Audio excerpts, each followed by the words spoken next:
There's a lot going on around the world. Horror movies in other countries has really started to take off, right? So Japan has a fairly well-known, you know, I don't know, horror marketplace, but also countries like Turkey, and even places like Thailand and Southeast Asia. So there's a lot more to be done on this, looking at other countries.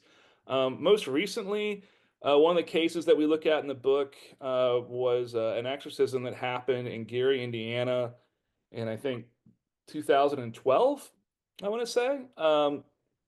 And I actually, for my book, The Penguin Book of Exorcisms, I actually was able to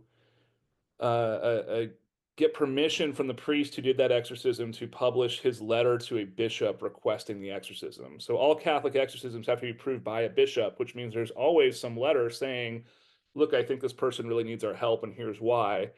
But that's almost always secret. But in this case, it got leaked on the internet, and I just called the priest up, and he said that it was fine to put it in the book. So we included that. Anyways, that's now a movie.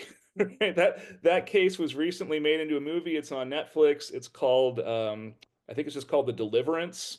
And so it's very interesting to see the entire process from where this kind of anomaly happens to this family to actually getting the exorcism to fighting over the movie rights. Because Zach Baggins, I don't know if y'all know who Zach Baggins is, but he tried to get involved in this as well. He bought the house where all these events happen. So now the movie is finally out, and it even has Glenn Close in it, getting possessed and saying some really obscene lines, which were quite striking. But this case is also interesting to me because Gary, Indiana, is a very poor area, very high rate of crime and murder. And this is a black family. Their kids were taken by a CPS during this. And actually, we have documents from the CPS workers saying that they think something paranormal was happening here, that they could see a kid walk up a wall and things like that. But they went to the chaplain of the hospital, who was from the AME Church, which is a traditionally black Protestant church. And he said, I don't know what to do. You need a Catholic. So they go to the local Catholic church and they get this priest to come in and do the exorcism.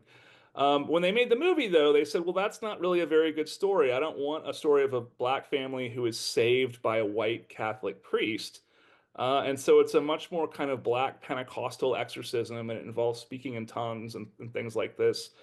But I have a colleague who does African American studies and also horror studies, and I know that she has a paper coming forth about kind of the presentation of these sort of working class black families in Gary, Indiana through these horror movies. So that's another piece of this is horror movies are often a place where we talk about things that we don't want to talk about.